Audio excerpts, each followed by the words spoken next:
Okay, Frank Bonada here for Sportskeeda MMA, and joining me today is UFC Featherweight now, Andre Ewell, who is currently preparing to face Charles Jourdain at UFC Fight Night, Lewis versus Dorcas. How's it going, man? Pretty well. Definitely well. How about yourself? How's everything over there? Yeah, it's good. It's good. Um, so as I just alluded to, big news surrounding the upcoming fight is the move up in weight. Um, how well you've hinted at it for quite a while now. I think last time I spoke to you, you were already talking about it. Has it impacted training camp at all so far? I saw in your story earlier you're eating Pop Tarts. Is that normal for training camp? For me, it is now because the fact is, I actually have the chance to eat. Like normally, like roughly, we would say I'm over 3 weeks, right? At this time, it's automatically when I was going to 35, I'm like strict on a lot of things that I eat. I normally go like straight vegan type thing, and basically the body it was used to it back then, and then but now it's just like better company that I jumped in with the UFC and everything. So meaning more money, more better foods that you're able to like basically take in and take out type thing. But taking it out was basically breaking me down when you start actually eating really well. But now I don't have to do all that. So it's all pure muscle and everything else, is pushing me forward. So it's all smiles. Awesome. What sort of major changes are you envisioning this change of weight class having? I suppose just on you as a fighter, not just your performance in the cage, but just in general. Definitely in general, better spirits. No matter how you end up looking at it, I know that's going to be a different change for me because I'm always happy and go lucky, like the whole thing and everything. But when you're fighting, the fact is, you got to make weight and starving yourself, throwing up to make weight. That breaks that tears the inside of you inside out, literally. But again, like by me moving up, I actually freely get to do what I want and eat and basically perform how I want to perform. More put like this, like at bantamweight, just say I have like a whole skill level of like 100 moves, but at bantamweight, I only get to use about 10 of those. Mhm. You only get to see 10. But featherweight, I actually get to use all 100 because the fact is that I don't have to worry about stamina situations or conserving certain things. I kind of just be more me and free. And plus I end up having a better chin at it all at the weight class anyways. Everybody that I end up training with normally knows that I got 45. I'll be about 2 weeks out. I'll be about a week and a half out at 145. And when I flow and everything, I'm strong. I'm real strong, fast, the whole nine. And it's like, oh yeah, you feel really good. And it's like, yeah, it's perfect, but I still got to cut 10 more pounds. But now I don't have to cut that 10 more pounds. They get to end up seeing what everybody else been seeing. So now everybody gets to see it, live. So considering that, would you say it's a sort of almost a fresh start for you now, moving up in this new weight class? Oh, definitely, definitely. It's basically my debut. Everybody knows featherweight debut. So it's I take it back like I went to down to Brazil to fight Hidden Brow. Mm. So Charles Jourdain, somebody I've been like kind of like wanted to fight since a whole year ago. The first time that I have seen him, like perform when he fought a Super Korean boy, and so Mm. on and so on. I already you can literally ask my manager this. It's I told him I was like, hey Matt, I think that'll be like a good fight for me when I move up. You know, he's exciting. He's a stand-up guy. Granted, I know he has his jits and everything, and I got my jits, that whole nine. But he ends up his mindset it's the throw. So anybody with that type of mindset, it's always going to be a fun fight for me, and exciting fight, and I believe the fans are going to love it. Yeah, he's certainly an interesting opponent to make your debut. And like you said, yeah, the Do Hu Choi fight really put him on the map for a lot of people. I suppose you've sort of just gone over it a bit, but how do you see this fight sort of playing out? Definitely see exciting fireworks in the first round, and I know that people been like questioning his stamina, and I felt like he been like working on that, and everybody end up speaking on my stamina. But if you end up like breaking down things, we actually pick up it just looks a lot slower, but we actually pick up on like the whole pace and everything with combinations and stuff like that. We like, you kind of end up seeing people settle down. So I end up seeing something very exciting in the first round where it could end up almost flashily be ending in the first round or damn near close, where it'll end up becomes a little bit more technical if it gets past that. But regardless of the situation, I'm looking for the finish, and I'm going to be going for a finish, and I want to finish. So that's my mindset, and that's how it's always been. Every round is going to be like the first round in my eyes. So, all he needs to know is I'm coming. That's how we're going to be placing that. 100%. Starting off the move to featherweight with a bang. One thing I wanted to ask you is right now, if you go on Tapology, Sherdog, all those, your nickname is Mr. Highlight. Going on your Instagram, it's Andre, is it Die? D-A-I-I, Ewell? Day. Yeah, Die. Because if you take one eye, it'd be Die, like off of Dragon Quest. I don't know if anybody ever watched the Dragon Quest. Like, that's a good cartoon. Which, like, it was like literally the first cartoon I ever have watched. And then I moved on to Dragon Ball Z, and then Dragon Ball Z became, the whole nine, or Dragon Ball, then Dragon Ball Z to GT, and then, now we're at Super and everything. So I'm an anime fan, okay? Yeah. But it was like a name that my brother always ended up saying to me, or basically growing up, and it was always Day. So it'd be like Ade, as in like the full name, which I ended up giving my second son, middle name is Ade. So it's Ade, so me, it'd be Ade. And that's how you pronounce Andre, low key, for us going on. So I know a lot of people are like, oh, his name is Andre, but to the family, it's Ade for a fact, a little fast type thing. So I just got it up short for Day. But yeah, Mr. Highlight, it's for the UFC. A lot of people know me as the Afro Monkey, and then the other side, as in Mr. Entertainment. Some know me as Willie Beeman. So I got names for over names, but regardless of the situation, Mr. Highlight, it's the one that stands out because I always put on a show and I leave with a highlight of every fight, so something fun to play with. 100%. You just mentioned you're an anime fan. Have you got a favorite anime show you've watched 2021, this last year? I'm gonna go definitely. I want to say Dragon Ball Super, but they haven't came back out. But since we're in 2021, I'm gonna say right now it's either One Piece, but I like reading it, so the mangas for that one is off the chain. But to watch the anime part, I'll go with Dragon Quest because, like I said, I grew up with it. So by them remaking and rebuilding the whole thing and basically rethrowing it out there, I'm a big fan of it. And I know a lot of people be like, that is what it is, but I'm a Dragon Quest. Like no matter what, like it's the same name that I grew up with, and that's the name that he has. So it's like, like we're 100% similar in my eyes. Very, very much similar. 100%.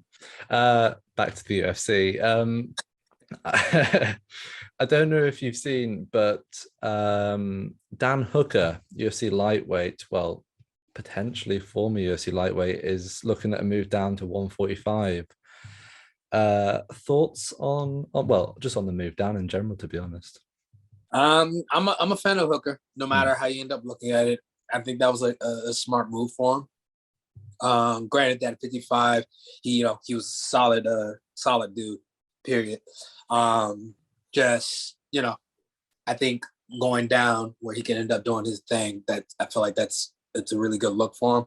Now it just depends on who's his first opponent going to be, type thing, Granted, I would love to be his first opponent, like hands down, because that would 100% be amazing fireworks right there. He's a fighter. I'm a fighter, so being able to go with him, that'd be pretty cool.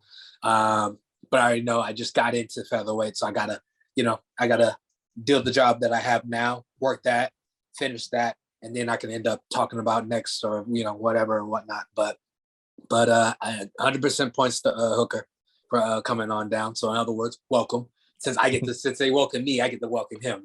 So hello. 100%. Last time I spoke to you, back when you were down at 135, I asked if there were any future matchups you liked the look of back then, and you said, and I quote, "I'm going for legends only." Talking about Faber, Edgar, Cruz, those guys. Obviously, now you're at 145. Is that still your mentality? And if so, are there any legends in this new division that you'd like to face? Definitely it is. And, I want to go ahead and say this. Granted that I'm at featherweight, I will still come down to fight those legends at 35, just need a little preparations to automatically make that. At featherweight, yeah, definitely. We already know the legends are still moving in here, and then I believe it's Mendez right now. I know he's like boxing at this moment, or going to bare knuckles, one or the other, but he's still on contract. So if he ends up coming back, I'll definitely like to go ahead and make that happen. But then we got Cub Swanson, which I'm a fan of. I feel like that'd be an awesome fight.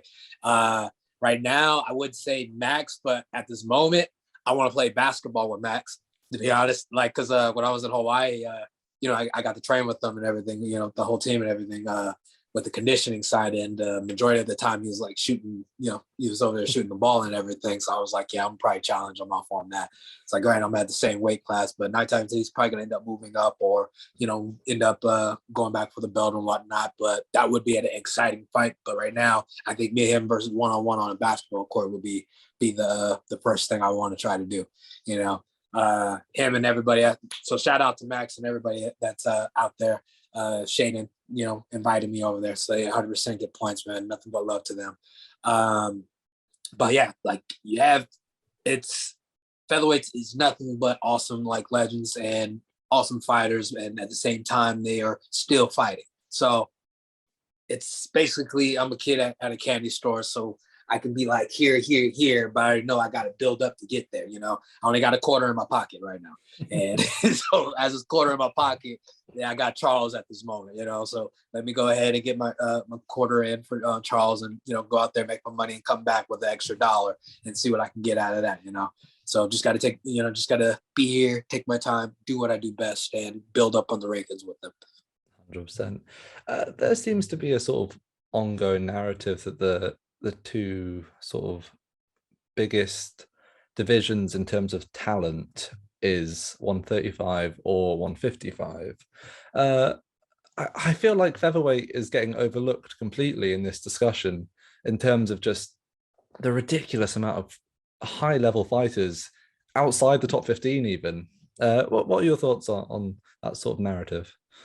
No, I 100% agree, because majority of it's looking at the top 5 fighters in featherweight, and if it ain't that, everybody else is just kind of like floating in a limbo, a sort of type thing, because majority of those people either move up to 55 or they cut down to 35. It's one of the two. Like Edgar, he was at 45, but basically the big picture kicked in. Like, don't get me wrong, he was doing his thing at 45, but everybody came more in tune when he dropped down to 35, and now they're trying to see what he can do, or what will he do at 35 and everything, and same thing with Aldo. Like Aldo, he was the top 5, but as soon as he started lingering off, what happened? He went to 35, and now everybody's in tune as in what are you doing at 35? It's the top 5, because right now at 45, it's the top 3 people / 5 people that they're looking at. You have, again, Max, you have the champ Alex, and then you have Brian Ortega. The thing is, right now, granted that I feel like Brian won, or I feel like Max won the second fight against Alex, but it should be 1-1. But since they gave it to him, they're kind of writing it off where no one can beat Alex. But in reality, we know that Max can do it, so they know they're gonna have to end up putting that fight again. But in reality, it's only the top 2, and everybody else is just lingering. And since the COVID happened, now everybody is definitely lingering, because like the top 3 or the top 4 fighters ain't really fighting. Like Zibit, he's not out right now. He's a top 5, but he's straight talent, but he hasn't fought. So everybody's honestly forgetting about it. Like majority of everybody in the top 10 are out of the country, so they can't even come in to fight type thing. But hands down, still exciting, still fun to watch. They're all are. They're only able to fight when they're able to. But I think 2021 featherweights should end up basically getting back on the map with everything, because everything's starting to open up. Like you see how they just opened it up basically back in my hometown when I was born at in Anaheim. That's the next pay-per-view. Which one? Shout out to Jasmine. She's getting ready to make her UFC debut.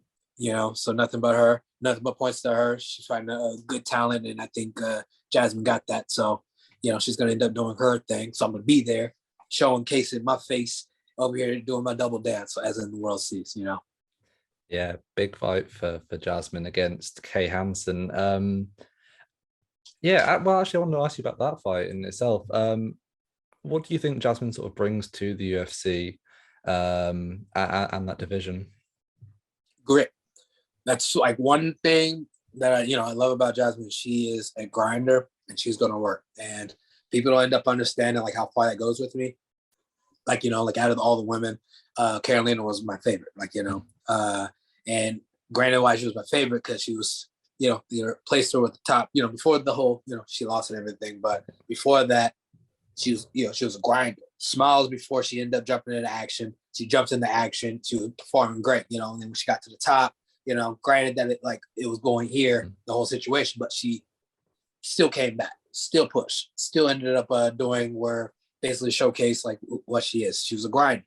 And that's what Jasmine brings. She's a grinder. So it's nothing but points to her because I've been there. I had to grind to get where I was at. She's grinding where she, to get where she's at. She's 30 like me, It's one of those, this is our last, not want to say last ride, but it's, if most people like, we're not 21 where we can go ahead and you're like, oh, well, don't worry about this fight. We still got the next one because, we're only 21 or 22 type thing. No, it's like we're 32. Hey, or we over the 30s, so we got to end up grinding and do what the fuck we do, Like, we don't know if this is going to be our last fight or not the last fight. We fight every fight like it is our last fight, But she's amazing grinder and she's going to constantly keep putting things together. And the funny thing about it is she's still developing.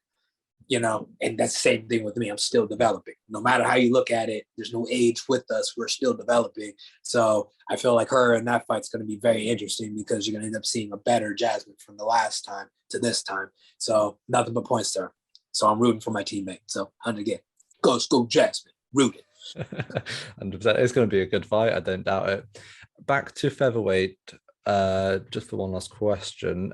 Max Holloway, then, we spoke about him. What do you think he will do next? Obviously, he's got the back-to-back wins over Yair and Calvin. And what do you think he should do next as well? Obviously, you got the 155, Connor, all that.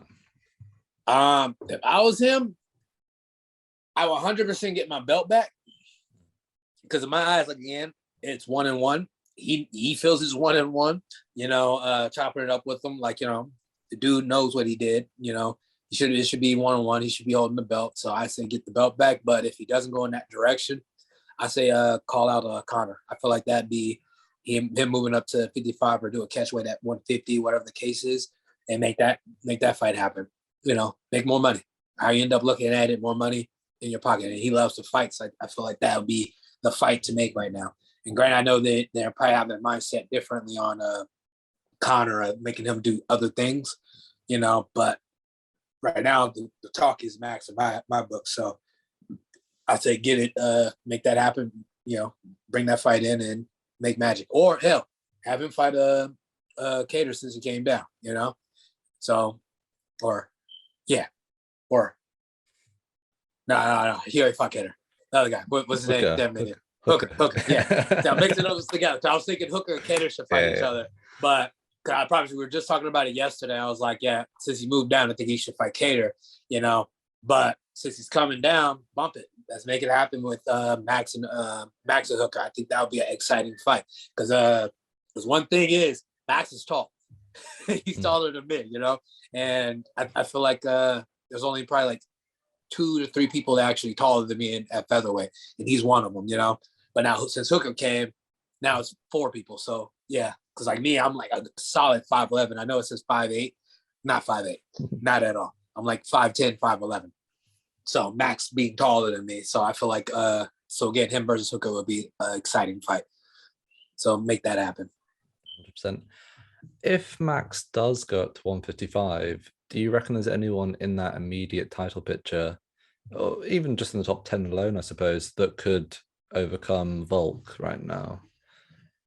If he moved up, anybody else that can go against Alex besides me? Besides, well, in the top 10, yeah. Yeah, we'll go ahead. I feel like Zabit would it be? Zabit. Granted, if I'm butchering his name, my apologies, right. But I feel like Zabit would end up changing things on that on that fight because he brings out like different vibes. Like, he gives you a different look every time. Like, it looks like he wants to strike, but he'll end up doing a takedown. Kind of reminds me of who's the number one contender at bantamweight? I forgot his dang name right now. The one who's trying to fight Sterling. Jan. He reminds me of that. Like, Jan looks like just straight stand up.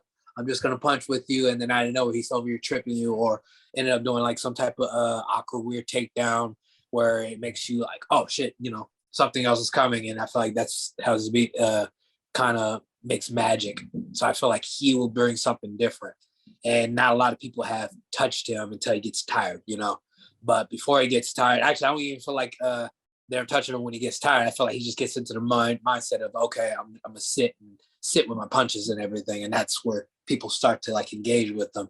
But I feel like that would be a exciting fight. But granted, I feel like he has to fight Brian before he gets up in there. But I feel like he would be a fun and interesting fight. And then Chica, is it Chica? Giga, him. I think. Yeah. Okay, Giga. Yeah, Giga Chica. Chikate. If I butchered his name, I apologize again, but he'll be a fun fight. I feel like he will give him an exciting fight, like real exciting fight. That dude, I've been around him, like, out here since like Gladiators and King of the Cage, watching him fight. We've been on the same cards, like stuff like that, or he coaching one of his guys, whatever the case is. He is definitely different. He'll end up bringing excitement to that, the champ right there. I end up feeling. So I feel like those two will give him, and again, myself. So us three will give him that little type of vibe of a different fight because it's grit, and at the same time we got great stand up. So you got to figure it out. 100%. All right, that's all I have for you today, Andre. Thank you so much for your time. I really appreciate it. If there are any shout outs, social media plugs you'd like to give, floor is yours.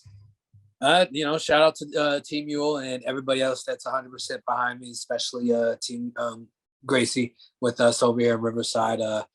You guys definitely kept me moving, especially when I was down and mentally broken. You guys ended up rebuilding, so I end up appreciate that, especially in my camp season. So right now, this win is going to be for everybody that's been pushing me forward. So I appreciate nothing but the love.